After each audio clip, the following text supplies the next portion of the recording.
Olá, querido amigo, querido irmão, seja muito bem-vindo ao seu programa semanal de estudo da lição da Escola Sabatina, onde juntos podemos nos atentar muito mais, aprendendo os detalhes dessa palavra.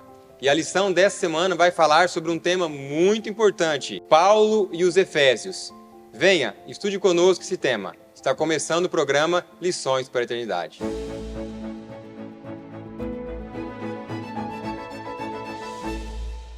É uma alegria imensa, mais uma vez, ter você aqui para juntos estudarmos a Palavra de Deus e estudarmos a lição da Escola Sabatina. E nesse trimestre iremos estudar sobre Efésios, a nova lição. Aconselho você a comprar a lição com os comentários da profetisa Ellen Goldwhite. Assim você vai enriquecer muito mais o seu conhecimento e também, se você é um professor e vai passar por uma classe, vai ter muito mais conteúdo para você apresentar ali. Antes de nós entrarmos na lição dessa semana, que vai tratar de Paulo e os Efésios, eu gostaria de apresentar aqui meus companheiros de estudo. Aqui, à minha direita, está o irmão Guilherme. É um prazer tê-lo aqui, Guilherme. Muito obrigado, agradeço pelo convite e é um prazer imenso para mim estar aqui. E aqui à minha esquerda está o irmão Severino Kiel, que é o diretor do IAG. É um prazer tê-lo aqui mais uma vez, meu amado. Amém. Bom, juntos iremos adentrar e estudar essa lição aqui. Mas antes, gostaria de dizer para você não esquecer de fazer a sua inscrição para o Congresso Jovem. Hoje nós temos aqui um jovem, o Guilherme, ele é aluno da escola do IAG. É um prazer tê-lo aqui, Guilherme. Mais uma vez, quero agradecer a sua presença e fazer um convite para vocês que querem participar desse Congresso Jovem. Será realmente uma bênção e que vocês possam estar aqui conosco. No próximo mês, né, Kleber? No próximo mês será no dia... Qual dia, Guilherme? De 5 a 9 de julho. 5 a 9 de julho. De 5 a 9 de julho, primeiro Congresso Jovem do IAG. Não perca essa oportunidade, faça a inscrição e estejam aqui com os seus filhos, com a sua família, para participar desse momento incrível que vai ser o Congresso Jovem aqui na instituição. Bom, a lição dessa semana, ela vem trazendo a história de Paulo e os Efésios. Eu gostaria de convidar você, Guilherme, para ler para nós o verso a memorizar, que está em Efésios, capítulo 1, do 9 a 10. Capítulo 1 de Efésios, versos 9 e 10. Descobrindo-nos o mistério de sua vontade, segundo o seu beneplácito, que propusera em si mesmo, de tornar a congregar em Cristo, reunir em Cristo todas as coisas, na dispensação da plenitude dos tempos, tanto as que estão nos céus, como as que estão na terra. Eu acho muito interessante esse versículo, e na verdade, quando nós lemos ele apressadamente, nós não percebemos, às vezes, a profundidade desse versículo, que ele nos remete aqui ao plano da redenção. Nos versículos anteriores aqui, bem como o tema também do capítulo, está falando sobre o plano da salvação. Se nós formos aqui para Colossenses, capítulo 1, versos 26 e 27, vai nos dizer qual é esse mistério que no versículo 9 diz aqui. Diz assim: o mistério que esteve oculto desde todos os séculos e em todas as gerações e que agora foi manifestado aos seus santos, aos quais Deus quis fazer conhecer quais são as riquezas da glória deste mistério, entre os gentios, que é Cristo em vós a esperança da glória. Aqui a semelhança também do versículo 10 do capítulo 1 de Efésios, no versículo 20 aqui do capítulo 1 de Colossenses diz assim: e que, havendo por ele feito a paz pelo sangue da sua cruz, por meio dele reconciliasse consigo mesmo todas as coisas, tanto as que estão no céu, quanto as que estão na terra. Então aqui no versículo 10 fala que Cristo, o propósito de Cristo era unir o céu e a terra. Em João, capítulo 1, versículo 51, é mostrado ali Cristo representando a escada de Jacó, que une o céu e a terra. Cristo ali é a comunicação que nos permite hoje que as nossas orações cheguem ao céu. Então nós vemos que aqui explicitamente está falando sobre o plano da redenção, né? E é um tema realmente maravilhoso. Aqui no versículo 7 diz assim: em quem temos a redenção pelo seu sangue, a remissão das ofensas, segundo as riquezas da sua graça. Eu gosto muito de falar sobre esse tema. É um tema que a Ellen White nos induz muito a nos demorar sobre ele, né? Na página 83 do Desejado, que ela fala para nós meditarmos sobre o sacrifício de Cristo, Fundamentos da Educação Cristã, página 180, que fala que seria bom demorar-nos sobre as verdades do plano da redenção. Isso porque isso constitui a nossa segurança, nossa vida e nossa alegria. E realmente é um tema assim que eu gosto muito de me demorar, que nós vemos o maior sacrifício que Cristo fez, né? Morrer por cada um de nós aqui. Eu gosto muito de um texto de Ellen White que está no Desejado de Todas as Nações, na página 48 e 49, que ela diz assim: maravilhemo-nos no sacrifício do Salvador, em permutar o trono do céu pela manjedoura, e a companhia dos santos anjos que o adoravam pela companhia dos animais da estrebaria. É isso aí, é um tema maravilhoso. Efésios foi uma igreja muito produtiva, né? Enfrentou algumas dificuldades no começo, mas entendeu o propósito da morte de Cristo e, enfim, se tornou uma igreja muito frutífera, muito frutífera. Silver, você tem dado aula aqui na escola sobre Paulíneas e interessante que eu tenho acompanhado algumas coisas que os meninos sempre comentam, né, quando está conosco aí, algumas características distintas de cada cidade ou de cada povo. E os Efésios, eles tinham algumas características também, né? E Paulo trabalhou muito em cima deles em algumas situações ali, orientando, consolando, animando. Ali Paulo teve hora que ele avançou, teve hora que ele recuou. O que nós podemos tirar da história dos Efésios, de aprendizado para a atualidade hoje que nós vivemos? A lição distribui, né, dentro de uma estrutura linear o desenvolvimento dos trabalhos de Paulo na igreja de Efésios, mas eu acho que eu poderia talvez fazer alguma menção sobre a maneira que ele redigiu esta carta, embora talvez isso devesse ficar na parte final. Mas eu acredito que, dito isto, nós vamos poder apreciar melhor os momentos que envolveram a fundação desta igreja. A igreja de Efésios estava situada na cidade de Efésios, que era uma cidade portuária, era uma cidade extremamente competitiva na questão do comércio, porque todas as cidades portuárias naquela época, assim como hoje também, entretanto, hoje os aeroportos e ferrovias em alguns países diluíram um pouco, mas nos dias de Paulo, e na verdade isso até período pós-iluminismo, onde houve um advento mais forte de outros meios de transportes, o meio de navegação era o principal. Então, Efésios, Coríntios e outras cidades portuárias eram assim, focos muito importantes de inter-relações comerciais, sociais, entre outros campos, até mesmo campos do saber. O que acontecia com Efésios é que existia uma mescla muito grande de pessoas que viviam ali. Ali tinham judeus, ali tinham pessoas vindo da Itália, europeus de diferentes lugares, gregos, enfim.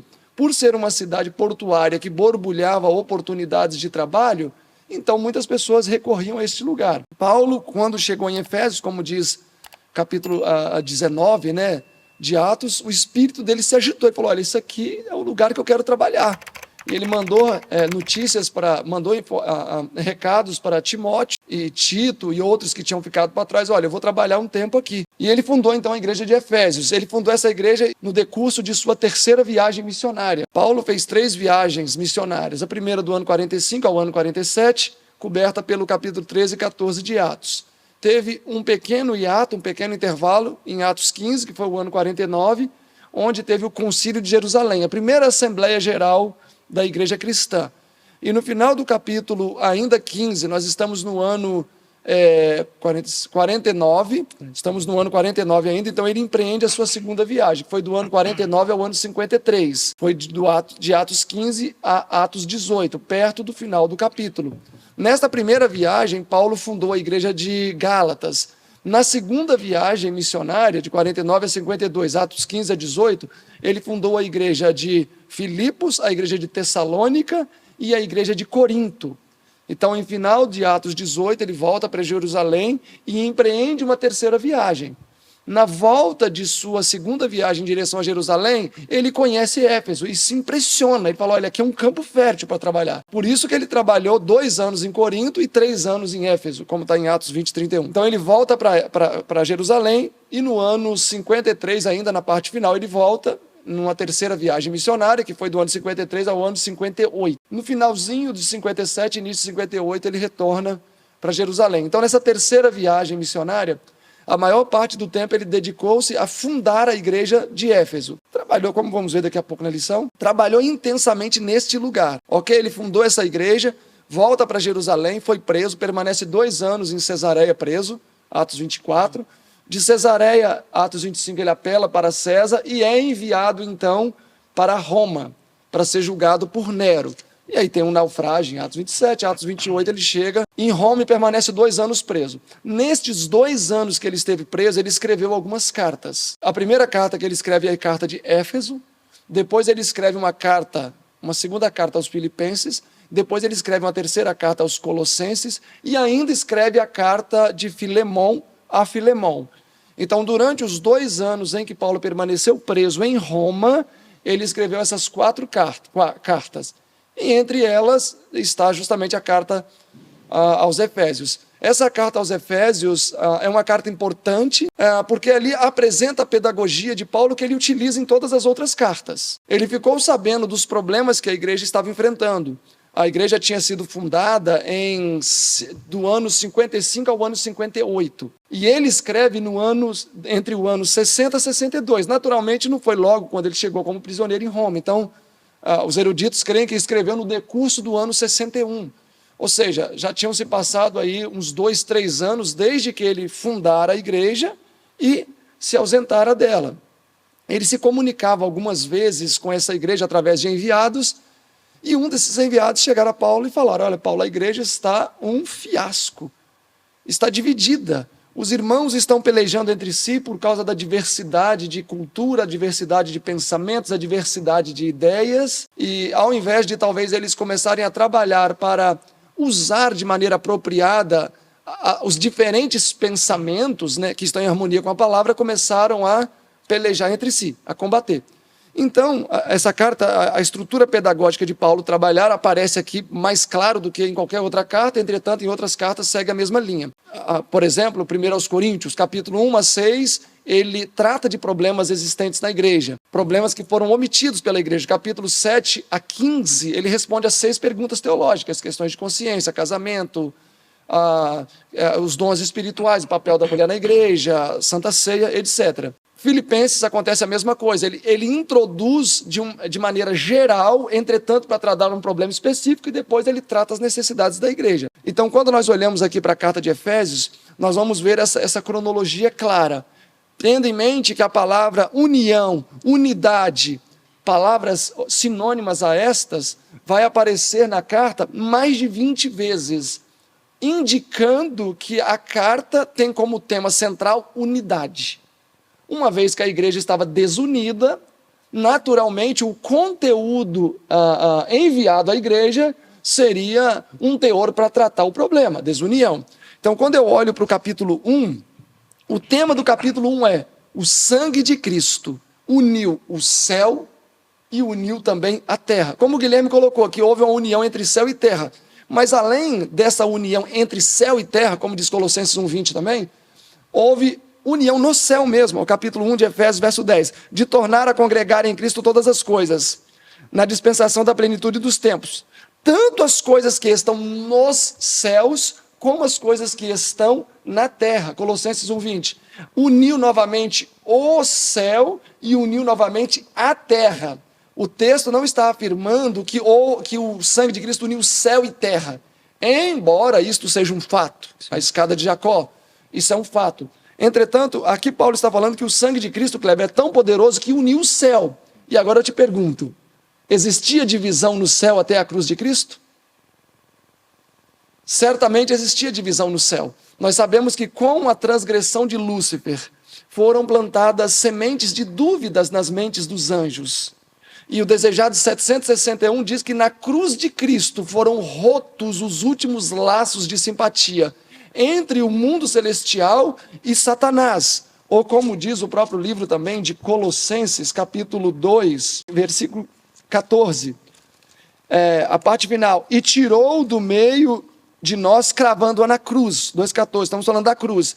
E despojando os principados e potestades, os expôs publicamente e sobre eles triunfou em si mesmo. Ou seja, as potestades dos ares, Satanás e seus anjos, foram expostos publicamente na cruz. Então, quando Jesus expulsou Lúcifer, ele não expulsou com ele as sementes de dúvidas. Então, até a cruz de Cristo, como diz o Desejado 761, existiam dúvidas. Será que de fato quem tinha razão? Então, o sangue de Cristo removeu esta dúvida. Por que eu menciono esse fato? Para a gente entender a grandeza do que Paulo está querendo propor diante do poder extraordinário do sangue de Cristo. Me permita delongar mais um pouco? Sim, fica à vontade. Então, assim, o que Paulo está querendo mostrar é de maneira grande. existia um problema lá no céu. O problema ainda eram resquícios da rebelião de Satanás. E o sangue de Cristo fez o que com esses resquícios de rebelião? Removeu. O que ele fez com a semente de contradição e desunião que existia no céu? Removeu. Vocês entendem onde Paulo quer chegar? Sim. E o que fez isso? Foi o sangue de Cristo. Agora o céu em uníssono abraça Jesus quando ele chega nas mansões celestiais. Desejado 834 é um comentário exegético de Apocalipse 5. Eles recebem Jesus, porque Jesus removeu as sementes de discórdia que existiam no céu, até a cruz. Paulo aqui está mostrando quão efetivo é o poder que verte do sangue de Cristo. Abacuque 3:2, e vi luz sair das suas mãos, pois ali é o esconderijo do seu poder, se referindo a Jesus. Ou seja, os cravos na mão de Cristo têm um poder unificador que une qualquer coisa. Capítulo 1, uniu o céu, uniu a inimizade na terra. Capítulo 2, uniu judeus e gentios. Existiam problemas entre judeus e gentios? Sim. Sempre existiu. O problema era muito grande entre judeus e gentios. Os judeus consideravam os gentios como porcos, como cachorros. E Jesus, através de Paulo aqui, no capítulo 2, mostra que com a cruz, verso 16, e pela cruz reconciliar ambos com Deus, ambos, judeus e gentios, em um corpo, matando com ela as inimizades. Então a cruz matou as inimizades existentes entre judeus e gentios. Agora, judeus e gentios recebem o Espírito Santo, Atos 10. Judeus e gentios comem a uma mesma mesa. Judeus e gentios fazem parte de um mesmo corpo. Exatamente. E o que proporcionou isso? O sangue de Cristo. Ok, capítulo 3. Paulo, isso é muito abstrato, eu não entendo como que um pedaço de madeira faz isso. Aí Paulo apresenta que isto acontece por meio do poder do Evangelho, que é a proposta que o Guilherme trouxe do mistério. Então é um mistério, a cruz é cravada no coração do homem através do Evangelho. Romanos 1,16, porque não me envergonho do Evangelho, pois é o poder de Deus para a salvação do judeu e também do grego. Então Paulo apresenta no capítulo 3, Kleber, a ideia de que esta mensagem de união vem através de quê? Do evangelho que Paulo pregava. No capítulo 4, ele avança ainda na mesma ideia. Olha o capítulo 4, verso 4. Há um só corpo, há um só Espírito, como também fostes chamados em uma só esperança. Verso 5, um só Senhor, uma só fé, um só batismo, um só Deus, um só... E aí segue descrevendo. Paulo está mostrando que no capítulo 4, que há poder suficiente no sangue de Cristo para existir união na vida do crente. O crente não precisa estar dividido, a cristandade não precisa estar dividida. Então, no capítulo 4, ele defende essa ideia, que o sangue de Cristo é poderoso para unir os crentes. E aí o capítulo 5 e 6, para mim, é o capítulo, né, mais belo aqui. Paulo chega no âmago da questão. Aonde estava o problema? Lá na igreja, a igreja dividida era só o reflexo. Aqui no capítulo 5 e no capítulo 6, Paulo parte para o círculo familiar. Então, primeiro, capítulo 1, o sangue de Cristo uniu o céu e a terra. O céu e a terra. Capítulo 2, o sangue de Cristo uniu judeus e gentios. Capítulo 3, através do evangelho pode existir, a união passa a existir. Capítulo 4, a unidade do crente. Capítulo 5 e 6, família. Então aqui ele constrói uma pirâmide pedagógica educacional. Começou longe até chegar onde realmente existia divisão. E onde é que de fato existiam divisões? Na família. Então Paulo saiu de longe para não assustar os seus ouvintes até chegar no âmago da questão. Por que a igreja estava dividida, Guilherme? Porque a família estava dividida. Nós nunca vamos ter uma igreja unida se a família não está unida. Mas quando eu olho para ver tudo que o sangue de Cristo uniu, o universo, judeus e gentios, preconceitos, o crente, será que o sangue de Cristo não pode unir a família também? Certamente pode. Então, o que Paulo quis mostrar aqui é que o problema estava sendo refletido na igreja, mas a dificuldade estava vindo do lar. Amém. Silvio, seu comentário, para a honra e glória de Deus, ele foi tão bem construído que não deixa nem brecha para nós comentar em cima. Mas eu queria só fazer 2 comentários em cima disso, mostrando a sabedoria de Paulo. E nós, Guilherme, como evangelistas, você que está na escola, tem desejo de ser evangelista, os alunos que estudam aqui também, nós temos que ter esse discernimento, porque normalmente nós pensamos que tem que chegar já ir direto no problema para tratar. Exatamente. E não deve ser assim. Aqui mostra Paulo claramente mostrando que o amor de Cristo, ou seja, prega Cristo e muitas vezes os problemas vão se resolver, né? E outro ponto, Silvio, interessante, só para complementar isso que você falou, né? Quase não tem complemento, mas Ellen White cita que Cristo veio morrer por nós, mas também para reivindicar o nome de Deus no universo. Porque existia uma dúvida no universo. E quando Cristo morreu na cruz, essa dúvida foi reivindicada, né? Kleber, eu não posso deixar de mencionar essa chaminha aí que você acendeu.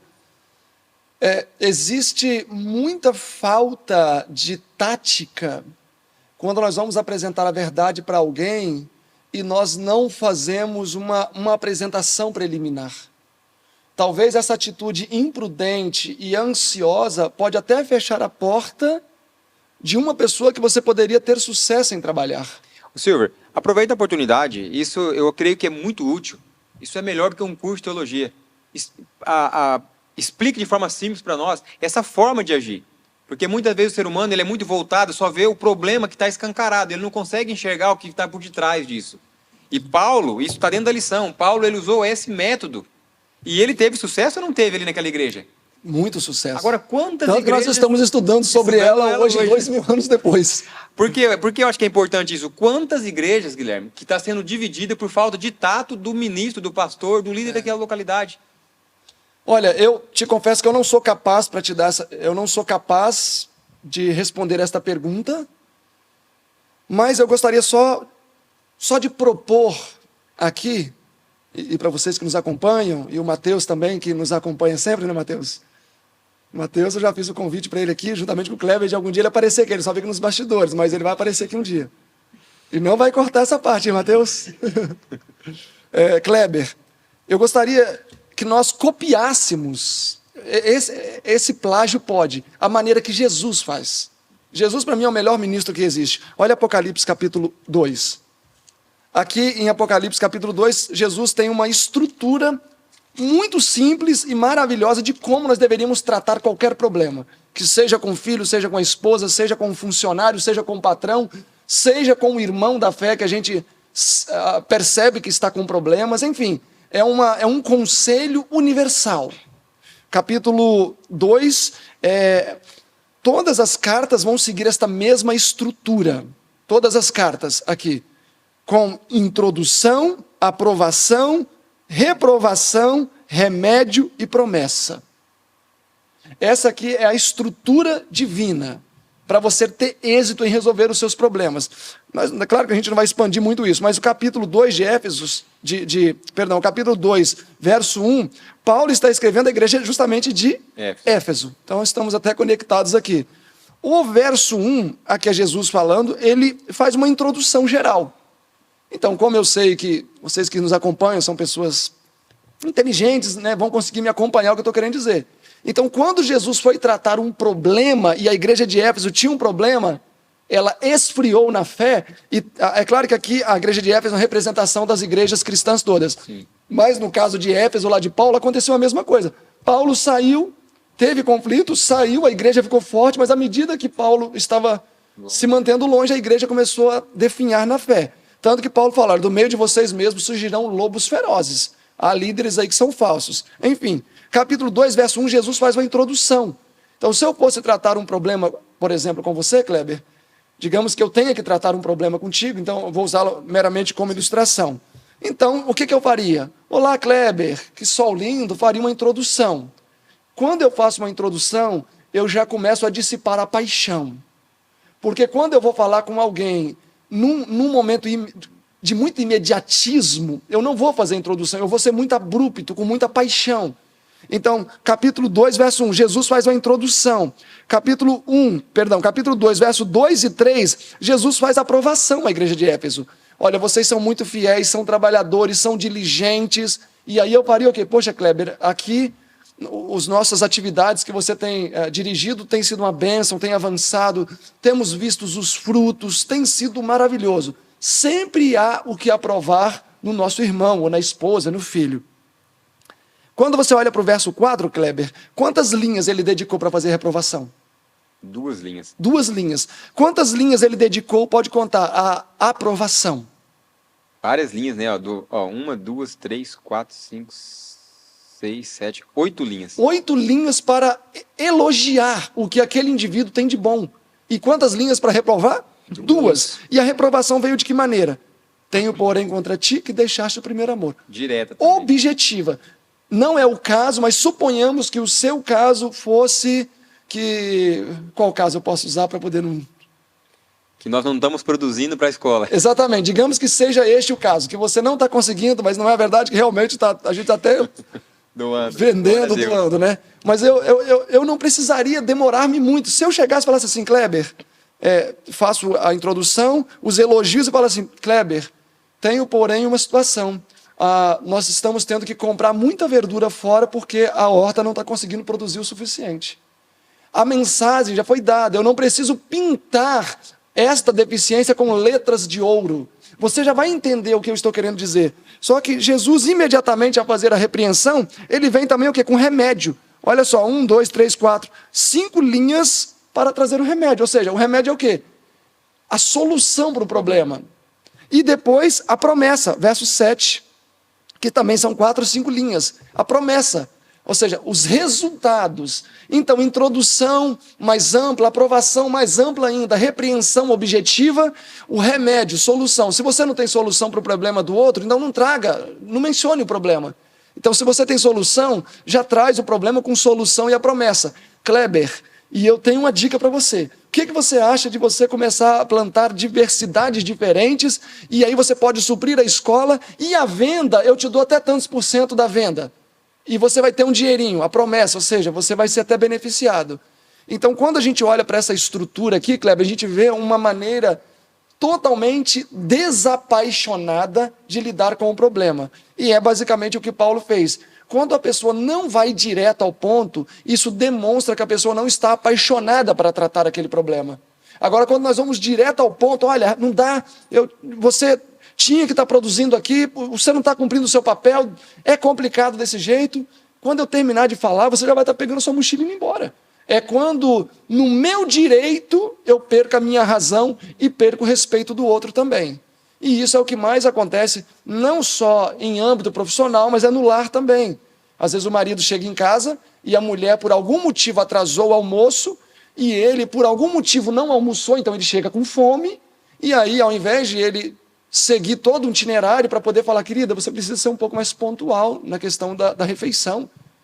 Mas, de novo, cheguei aqui 6 horas e nada de comida, e a mulher já vai responder como? A altura. A altura. E aí onde acontecem os problemas que estavam acontecendo em Éfeso. Exatamente. A desunião estava no lar. Né? Guilherme, o que você tem encontrado de importante também nessa mensagem, nessa oportunidade que nós estamos tendo aqui de agir da maneira certa? Porque Paulo ajuda da maneira certa. Né? E por isso que ele teve sucesso ali no seu ministério. A lição de domingo fala assim, Paulo, evangelista para Éfeso. Mas Paulo, na realidade, ele abriu igreja em vários lugares, sempre usando as mesmas maneiras de abrir igreja. O mesmo método. O mesmo método. O método de né? Jesus. O método de Cristo. E nós sabemos que nós temos que ser imitador de Cristo. Aqui, eu fechei aqui, mas estava ali em cima aberto em, se não me engano, Colossenses, que fala, Efésios, né? Sede meus imitadores, assim como eu sou de Cristo. 1 Coríntios 11:1. 11:1, mas aqui em Efésios também, se nós ali em capítulo 6 também fala, né? Imite a Cristo e tal. Lança a mesma ideia, né? Lança a mesma ideia. Efésios capítulo 5, ó. Sede, pois, imitadores de Deus, como filhos amados. Então nós também devemos imitar a Deus. E imitar a Deus é imitar a Cristo. Né? E Cristo é Deus, mas quando está falando de Deus do Pai, imitar a Deus é imitar a Cristo. Quando os discípulos pediram para Cristo revelar o Pai, bom, mas se eu estou com vocês ainda não conhecem o Pai. Ou seja, o caráter é o mesmo. Sim. Então, Guilherme, o que você gostaria de destacar para nós aí sobre Paulo evangelizando Éfeso? O que tem aí para nós importante? Eu gostaria de destacar, no que você falou anteriormente, falando do método de nós apresentarmos a mensagem às outras pessoas. Como o problema de Éfeso também estava no centro, ou seja, na família, era ali no âmago da coisa, às vezes o problema também pode estar em nós. Ellen White diz, eu acho que na página, se não me falha a memória, página 550 do Atos dos Apóstolos, que nós não podemos levar a mensagem de Cristo, levar outros à fonte da vida, sendo que nós mesmos ainda não experimentamos da fonte da vida que é Cristo. Então, se nós mesmos não estamos transformados, nós não podemos levar essa mensagem a outras pessoas para que elas sejam transformadas. Uau. O Guilherme, outro ponto importante aqui também, que você tocou, que a transformação tem que ser primeiramente em nós, às vezes o problema familiar do lar de Éfeso era exatamente o cidadão que não entendia que ele era o problema. Então, como você citou, aí é a opção ou a oportunidade de nós fazermos uma autoanálise. Sim. Né? De nós fazermos uma autoanálise para ver se nós não estamos tendo problema. 2 Coríntios 13:5, né? Examinai-vos a vós mesmos. Muito bom. Silver, qual foi ali a missão de Paulo evangelizando Éfeso? A primeira pergunta diz assim, o que Paulo fez em sua primeira visita a Éfeso? E no final da segunda viagem missionária?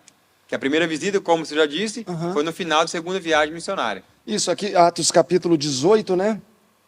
Versículo 23 em diante, vai falar dessa segunda, dessa visita preliminar, né?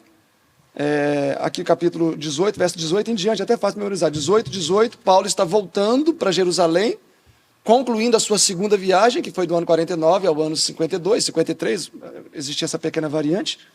E aí ele vê que o campo ali está fértil.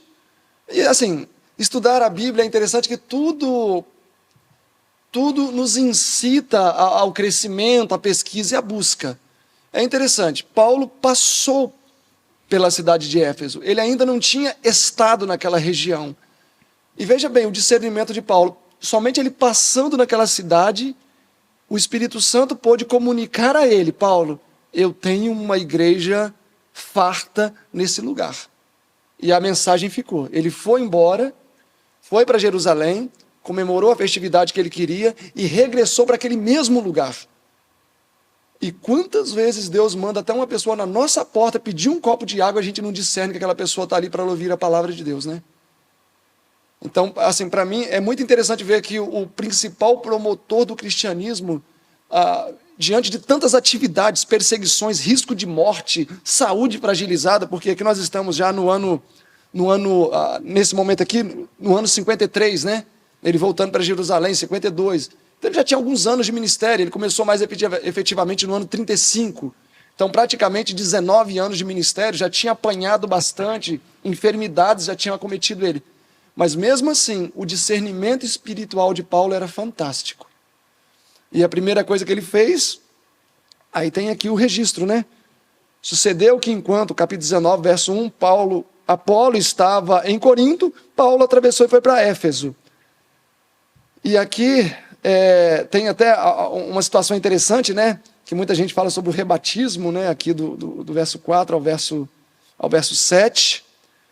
Verso 8, Paulo foi para Éfeso, né? E entrando na sinagoga, falou ousadamente por espaço de 3 meses. Então, trabalhando com a linha regular, digamos assim, que eram os judeus, ele conseguiu trabalhar só 3 meses. De 3 anos, ele conseguiu trabalhar somente 3 meses. É claro que aqui vale dizer que nós temos que ter cuidado para poder não chamar perseguição. Mas se nós formos olhar aqui as viagens de Paulo, ele não tinha muita oportunidade de pregar mais do que 2 ou 3 vezes na mesma igreja. E as portas se fechavam. Ou seja, a mensagem que Paulo trazia era uma mensagem que dividia. Era uma mensagem que dividia. E a confusão aqui era relacionada ao caminho, né? E por isso ele teve que trabalhar na casa de um irmão chamado Tirano. E ali ele permaneceu durante quase 3 anos trabalhando. Nesta escola, com certeza ali ele tinha classes bíblicas, etc. As pessoas vinham até ali. E aí o verso 10, isso durou por espaço de 2 anos, na casa de Tirano. Então aí Bíblia explica a Bíblia, mas ele trabalhou mais 1 ano fora da casa de Tirano, capítulo 20, 31. Porquanto vigiai, lembrando-vos, Paulo dizendo aos Efésios, que durante 3 anos trabalhei convosco. Então 3 meses na sinagoga dos judeus, 1 ano e pouco, quase 2 anos com Tirano, e 1 ano, com certeza, talvez visitando os diferentes lugares. Aqui, Kleber, tem uma história interessante, no verso 12, 19 e 12. De sorte que até os lenços e aventais se levavam do seu corpo a enfermos, e as enfermidades fugiam deles, e os espíritos malignos fugiam. Até um pano. E hoje isso ficou banalizado, né? Se você olha o mundo evangélico hoje, acaba que isso sofreu certa banalização. Mas aqui até tecidos que eles passavam pelo corpo de Paulo, ele levava para a pessoa, aquilo curava pessoas e expulsava demônios. Isso Já mostra, parou para imaginar? isso mostra também a consagração que esse homem tinha, né? Porque quem curava não era o pano, era o Deus que no caso ali, tinha ungido Paulo para aquela obra, né? Guilherme, aqui nós estudamos na lição que Paulo ficou cerca de 3 anos ali em Éfeso, alicerçando aquele trabalho. Mas qual era a função de Paulo ali? O que Paulo desejava com aquele trabalho de 3 anos específico naquela determinada localidade? Bom, aqui como inicia, como o Silvio falou, no capítulo 18, ele faz uma breve visita no final de sua segunda viagem, faz uma breve visita a Éfeso, eles pedem que ele fique e ele faz a promessa de que ele voltaria. No capítulo 19, versículo 1, ele cumpre a promessa, voltando a Éfeso, e ali ele vai iniciar, como diz em Atos 20, versículo 31, que ali ele ficou 3 anos. Aí ele dedica um tempo mais significativo para a fundação da igreja de Éfeso e deseja fundar firmemente o cristianismo naquele lugar. Então, esses 3 anos foi para criar um alicerce sólido para a Sim. igreja depois, nos anos Lançar que os viriam pela fundamentos frente. para a fundação da igreja.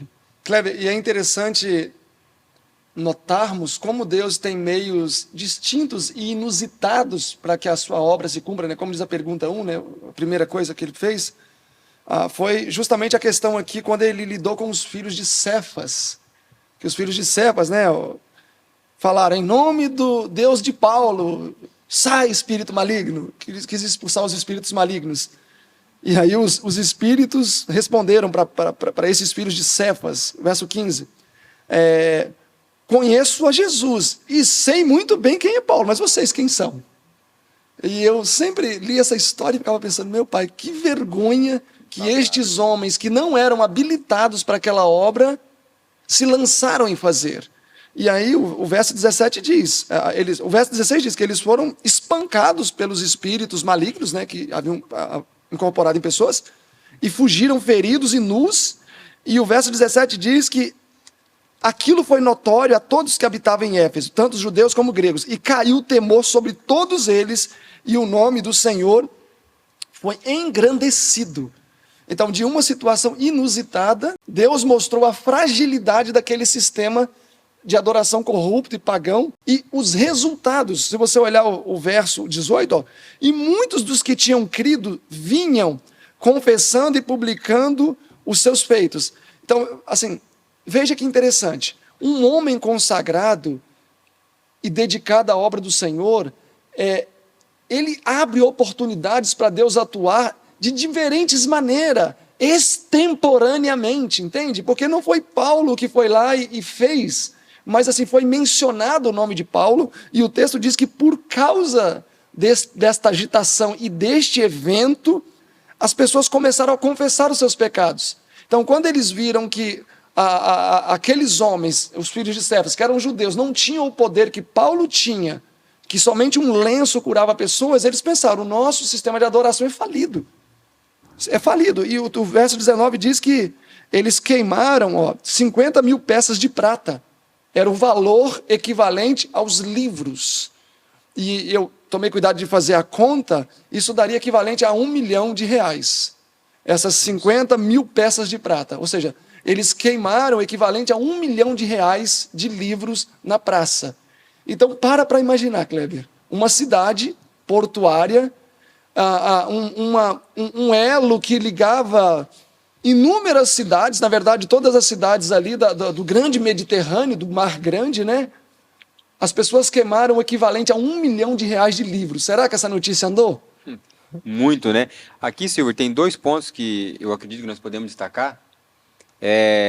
Um deles é que esse acontecimento, quando nós olhamos para o futuro, nós vemos ele como forma de espelho. Porque a palavra de Deus fala que muitos vão chegar no futuro e vão falar o quê? Profetizamos em seu nome, fizemos milagres em seu nome, falamos, né, em seu nome. E o que Jesus vai falar? Apartai-vos de mim, porque vos não vos conheço, né? Malfeitores. E então é interessante essa visão. E outra é a conversão verdadeira e genuína.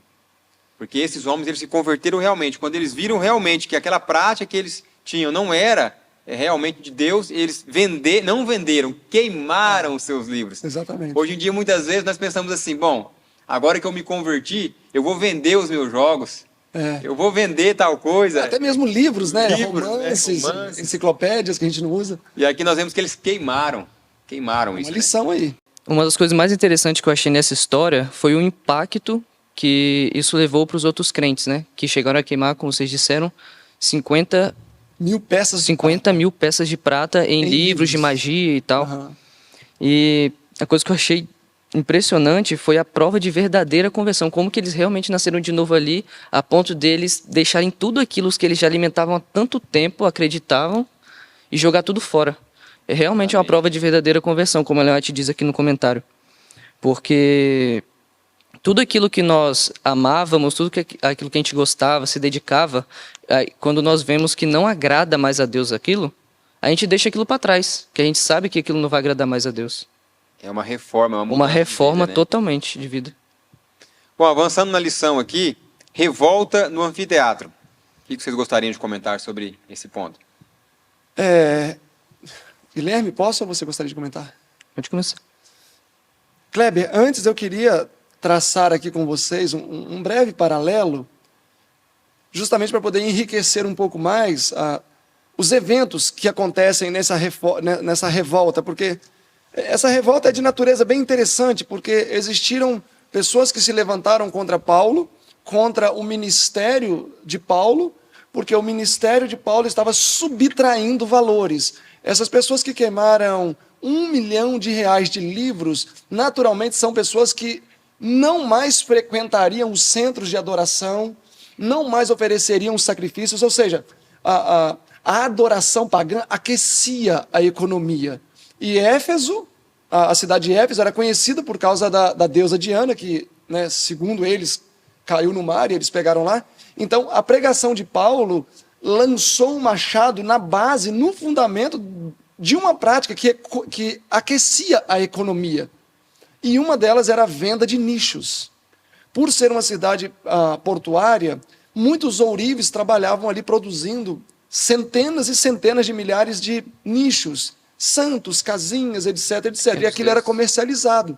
E a pregação de Paulo estava jogando o comércio de Éfeso por terra. Trazendo descrédito a essas imagens. Né? Trazendo descréditos à imagem, trazendo descrédito à profissão. Sim. Porque ninguém comprava mais esses artigos. Um elemento interessante é que quando houve, então, esse motim contra Paulo, facilmente Demétrios, que era, digamos assim, o líder da cooperativa dos artífices, dos artesãos ali, ele conseguiu ajuntar as massas contra Paulo. E muitos não conheciam Paulo, viviam nos seus ofícios. E o texto diz que eles, 32, que eles se juntaram e gritaram por quase 2 horas, e o verso 32 diz que a maioria não sabia nem por que estava gritando. Então eu gostaria de chamar a atenção para esse detalhe. Eles gritaram por quase 2 horas e não sabiam por que estava gritando. A maioria deles foram com as massas. Seguiu a maioria.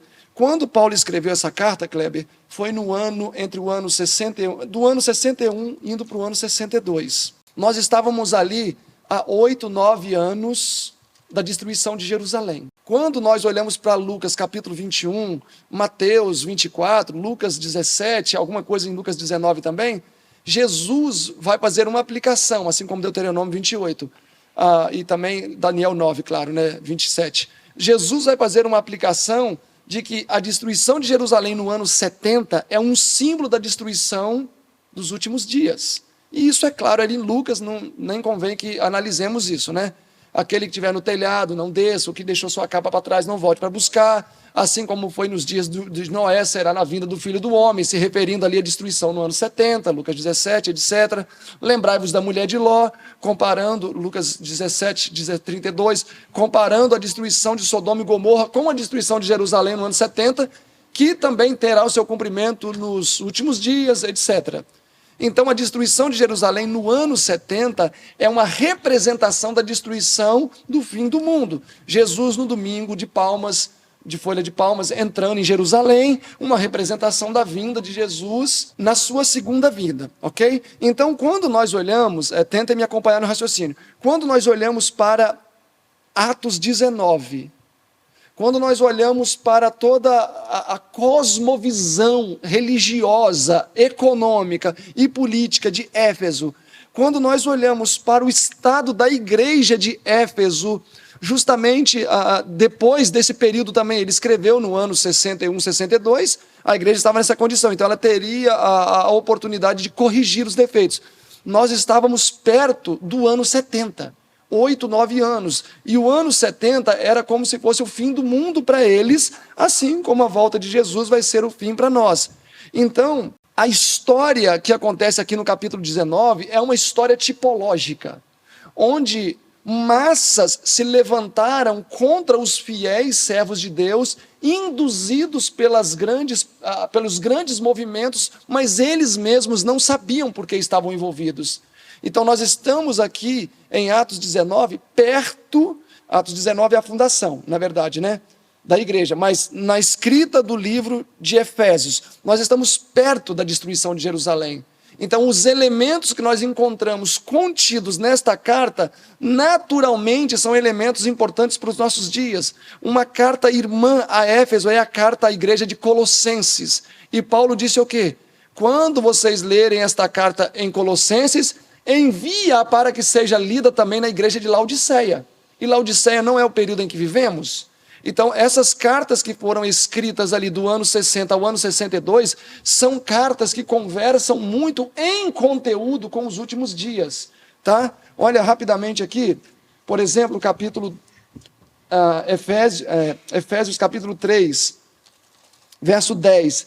Para que agora, pela igreja, a multiforme sabedoria e justiça de Deus seja conhecida dos principados e potestades nos céus, remetendo para o futuro, remetendo que haverá um tempo em que, através da igreja, Deus vai ser justificado. E nós sabemos que isso vai acontecer nos últimos dias, que Deus vai ser justificado, reivindicado no seu povo, na sua igreja. Então, quando eu olho para a carta de Éfeso, eu preciso entendê-la no contexto do fim. Então, nos últimos dias, Atos 19, verso 32, vai acontecer novamente. Vai ser quando as massas vão se levantar contra os fiéis servos de Deus, e nós não vamos conseguir nos defender, porque nem eles vão saber por que estão nos atacando, mas vão nos atacar. Por quê? O livro Manuscript Release, volume 2, 113, e o Verdade sobre os Anjos, na página 267, ou 167, eu só me lembro o final, ou é 167 ou 267. Repete a mesma ideia, que nos últimos dias o decreto dominical produziria paz. E aí entra o Maranata 255, que diz que quando esse decreto produzir esta paz, o mundo vai ser dividido em duas partes. O mundo vai ser dividido em duas partes. Aí é o que está lá em Malaquias também, né? Malaquias capítulo 3, o último verso, né? Então verás o mundo dividido em duas partes. Vai lançar essa ideia ali. E as pessoas vão acusar os fiéis servos de Deus, acusações infundamentadas, eles vão ser caçados, perseguidos e mortos, e aqueles que vão estar perseguindo, caçando e matando, talvez não vão nem saber por que estão fazendo isso. E é isso que aconteceu aqui nesse conflito, a revolta do anfiteatro. Muitos perseguiam Paulo, poucos sabiam por que estavam perseguindo. Dura coisa é perseguir a Cristo e muitas vezes nem ciente disso estar, ou estava, né? Uhum. Da mesma forma que aconteceu com Paulo, então, fica revelado para nós, Guilherme, que acontecerá nos últimos dias. Porque o povo, quando eles se levantarem contra o sábado, eles vão estar perseguindo quem? O Guilherme, o Kleber, o Silverino ou o próprio Cristo? O próprio Cristo. O próprio Cristo, né? Guilherme, algumas considerações sobre esse tema também, da revolta no anfiteatro? Eu estava dando uma lida no comentário de segunda, e eu achei muito interessante que ela fala bem assim: Satanás trabalha constantemente, mas poucos fazem ideia de sua atividade e sutileza. Aqui ela fala também: existem 1000 tentações disfarçadas, preparadas para os que têm luz, a luz da verdade. E eu lembrei de um texto, está na página 51 do Mensagens aos Jovens, que diz bem assim: Satanás está preparando seus enganos para que, na última campanha contra o povo de Deus, não compreendam o que ele é. Embora algumas pessoas iludidas sustentem que ele não existe, Satanás as está aprisionando e, em grande medida, trabalhando por meio delas. E aqui continua dizendo: o povo de Deus deve estar preparado para resistir ao perverso inimigo. É essa resistência que apavora Satanás. Ele conhece melhor do que nós o limite de seu poder e como facilmente pode ser vencido se resistirmos e o enfrentarmos. Na página 52 do Mensagens aos Jovens, aí lança a ideia de que muitas vezes Cristo manda anjos quando nós estamos no momento da tentação, mas muitas vezes nós não fazemos nem esforços para poder resistir a essa tentação. Nós não unimos a nossa vontade, o esforço humano, com a vontade divina. Então, por isso que muitas vezes nós caímos em tentação, nós temos que unir a nossa vontade a Cristo, porque sem Cristo nós não podemos vencer o pecado. Ciência do Bom Viver, se não me falha a memória, página 130, diz que enquanto a vida de Cristo não se tornar um poder vitalizante em nossa vida, nós não podemos resistir às tentações que nos assaltam interior e exteriormente. E aqui continua dizendo: mediante o poder divino, o mais fraco dentre os santos é mais forte do que ele e do que todos os seus anjos, e se submetido a uma prova, poderá demonstrar sua força superior. Então, o nosso esforço humano, a nossa vontade unida ao poder divino, nós podemos obedecer todos os preceitos da lei de Deus e resistir às tentações de Satanás. Glória a Deus. Parábola de Jesus, 314, diz assim: Satanás declarara que era impossível ao homem obedecer a todos os mandamentos da lei de Deus. E é verdade que nós não podemos obedecer os mandamentos de Deus se formos contar com o nosso próprio esforço. Aí ela continua dizendo: Cristo, porém, veio a essa terra em forma humana e por sua perfeita obediência provou que a humanidade e a divindade combinadas podem obedecer a todos os preceitos de Deus. E mais embaixo, nessa mesma página, no outro parágrafo, ela diz: a alma que recebe a Cristo recebe também o poder para viver a vida de Cristo. E como era a vida de Cristo em relação ao pecado? Hebreus 4,15. E em tudo foi tentado, mas sem pecado. Então, isso está disposto a cada um de nós aqui. Está disponível a cada um de nós, se nós unirmos a nossa vontade à de Cristo. Glória a Deus. Silver, saindo aqui dessa lição, o que nós não podemos já passar nesse ensinamento aqui da revolta no anfiteatro?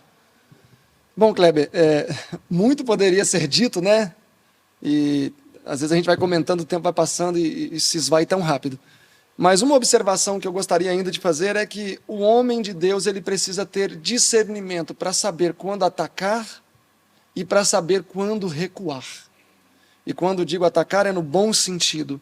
Paulo fez uma investida pesada em Éfeso, mas quando ele viu que a oposição era muito grande a ponto de a verdade perder o seu efeito, ele não ficou lá vou até usar esse lápis aqui, meu celular, ele não ficou lá com uma ponteira de ferro e uma marreta de ferro batendo a verdade. Ele usou de estratégia. Ele fez o quê? Ele deu passos para trás para depois dar passos à frente. Então, um homem de Deus precisa ter esse discernimento.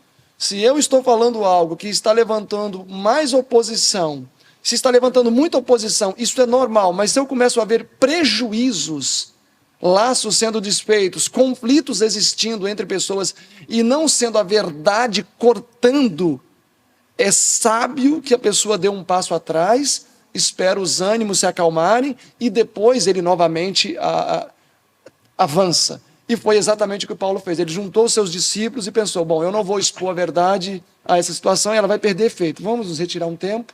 Se retirou e depois ele conseguiu ter muito melhores resultados naquela região. Amém. Glória a Deus pelos aprendizados que o apóstolo Paulo traz para nós, né? Que também era a forma de Cristo trabalhar. Bom, essa lição realmente ela tem muito conteúdo. É muito gostoso estudar essa lição aqui.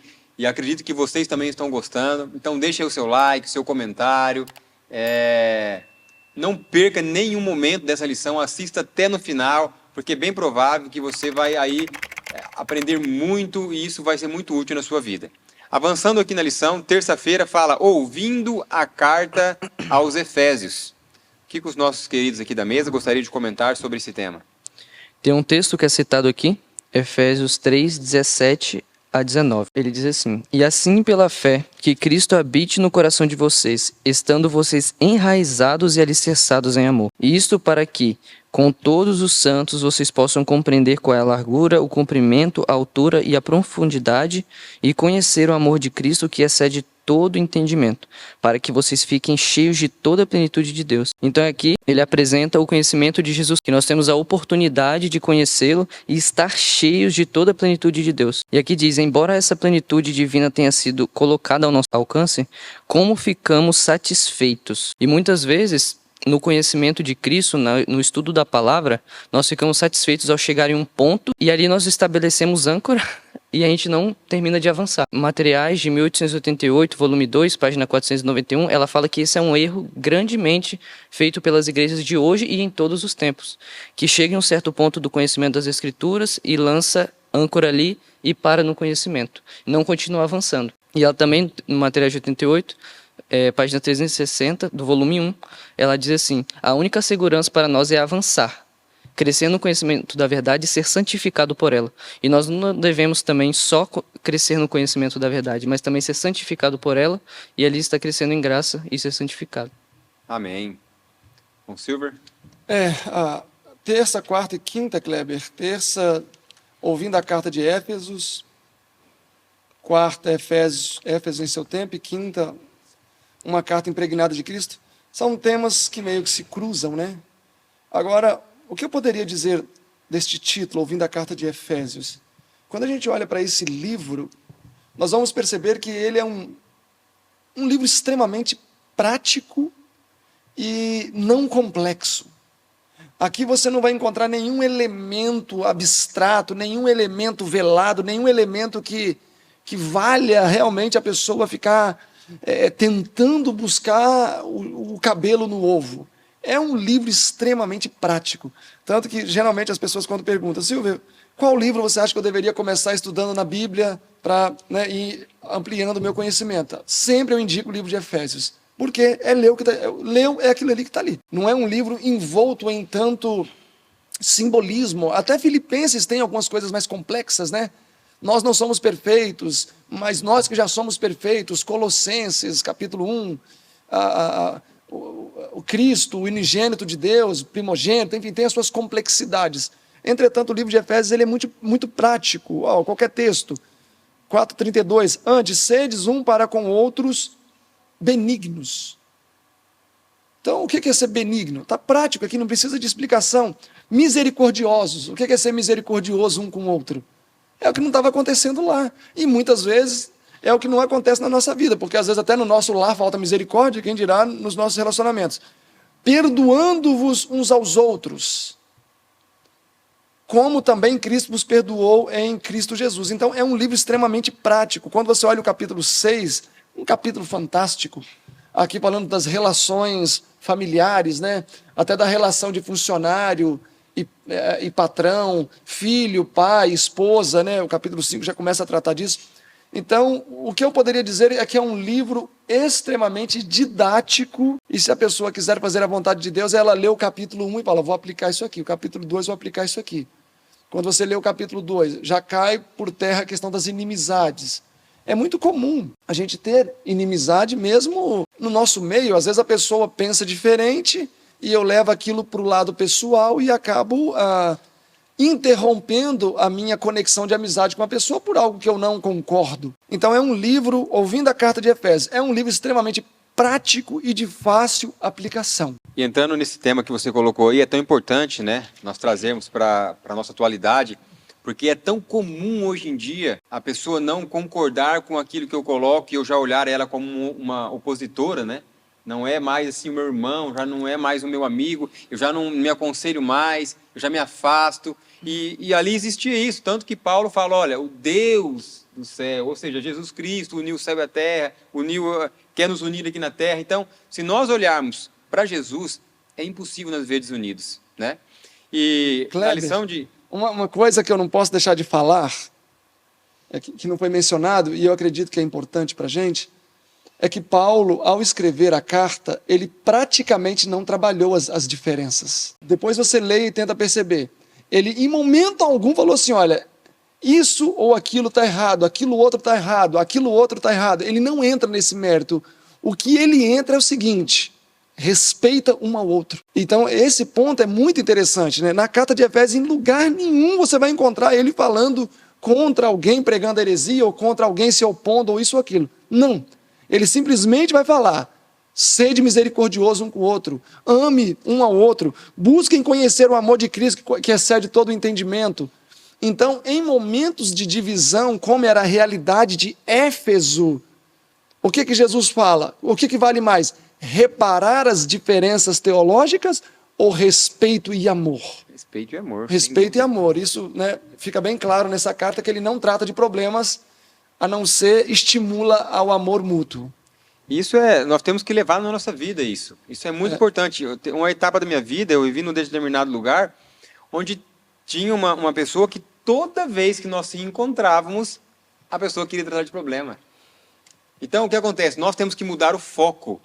Nós temos que parar de ficar focado só em problema e começar a focar em missão, santificação, minha santificação. Eu não tenho que querer ficar só santificando o Guilherme, eu tenho que me santificar, né? E avançando aqui, a lição de quarta, como você comentou, que ela é praticamente, elas se cruzam aqui, ela vai falar sobre Efésios em seu tempo, ou seja, também no nosso tempo. E quando nós vamos lá em Malaquias, capítulo 4, versículos 5 e 6 ali fala que quando surgisse um povo com o espírito de Elias, ele ia trazer uma conversão no coração dos pais aos filhos. Isso aqui é muito importante e eu gostaria que vocês comentassem um pouco sobre isso. Por quê? Porque nós acabamos de estudar que Paulo, ele veio ali mostrando que nós temos que se unir em Cristo e chegou mostrando o problema. E o problema estava onde?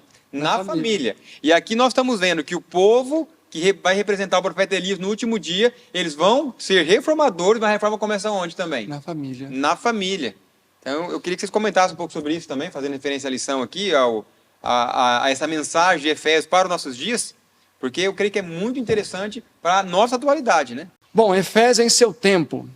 Quando nós olhamos para essa carta, nós vamos perceber que ele começa apresentando o poder do sangue de Cristo, a mensagem da justiça pela fé, é a mensagem que converte os corações. Então, antes de ele entrar no problema propriamente dito, ele apresentou o sangue de Cristo, e esse sangue de Cristo deveria percorrer os diferentes meandros da vida até chegar no lar. E nós sabemos que, nos últimos dias, a grande pedra de toque, como você comentou, justamente vai ser que tipo de lar nós estamos preparando para apresentar para o Senhor. Que tipo de lar nós estamos preparando para apresentar para a sociedade. Quando nós olhamos para o livro de Efésios, aqui na parte final, o clássico verso 33, assim também vós, cada um em particular, ama a sua própria mulher, e vós, mulheres, respeitem os vossos maridos. Quando nós olhamos hoje para a sociedade, nós percebemos que o maior desafio que todos enfrentam começa no âmbito familiar. Um jovem que mata, rouba, usa drogas, pode ter certeza que isso teve de alguma maneira o seu início no lar. Falta de atenção de pai, falta de atenção de mãe, ou pai que era envolvido com isso, enfim. Provérbios diz, né, educa o seu filho no caminho do Senhor, e dele ele não se desviará. Ali é uma ordem radical, e dele não se desviará. Então, quando uma pessoa se desvia do caminho do Senhor, é porque em maior grau ou em menor grau, houve algum tipo de deficiência no lar.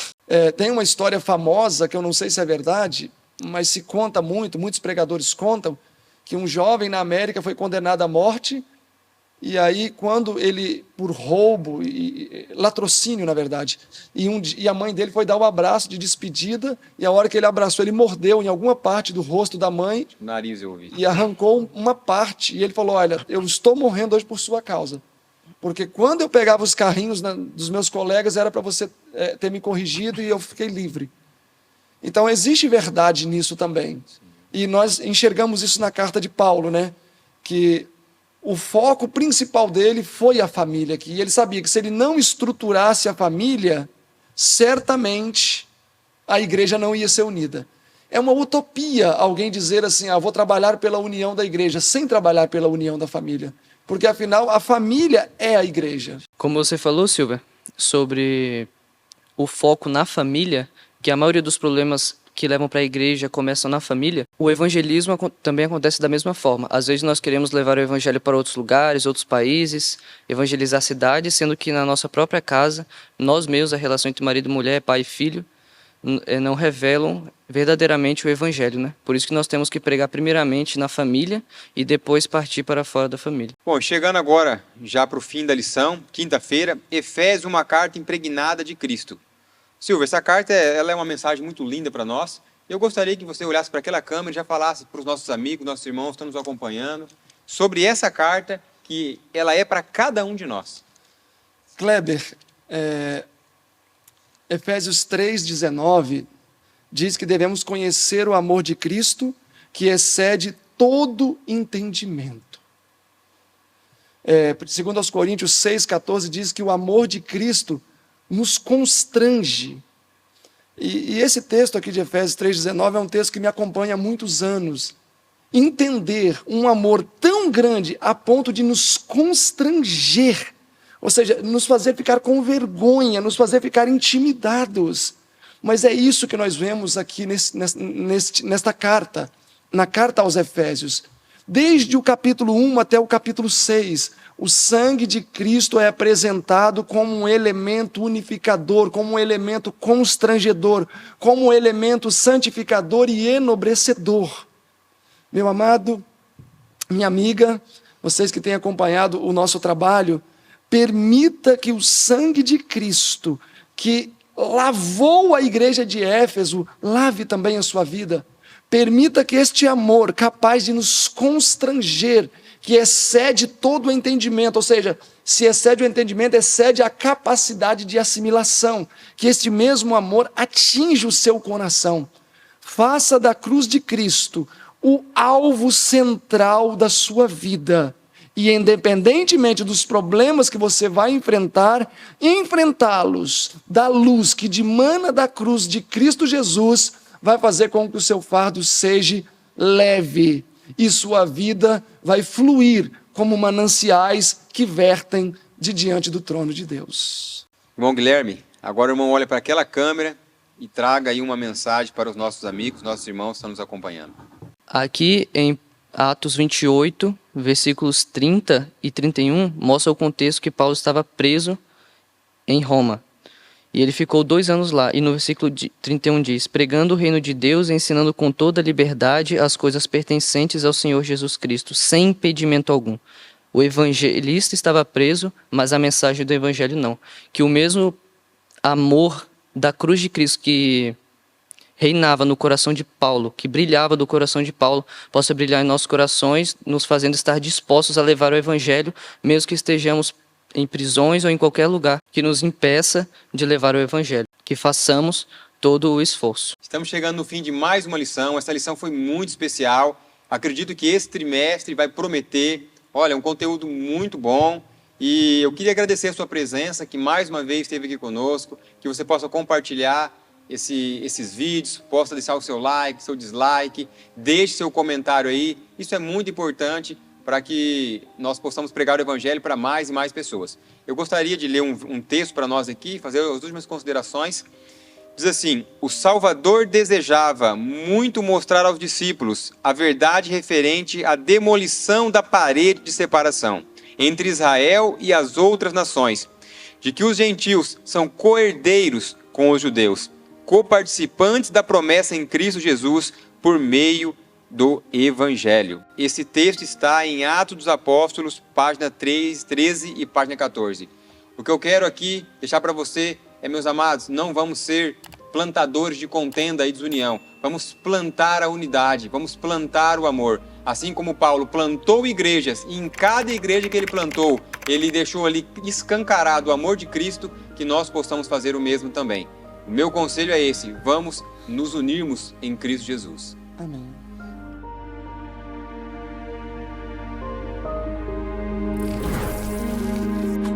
IAG. Juntos avançaremos.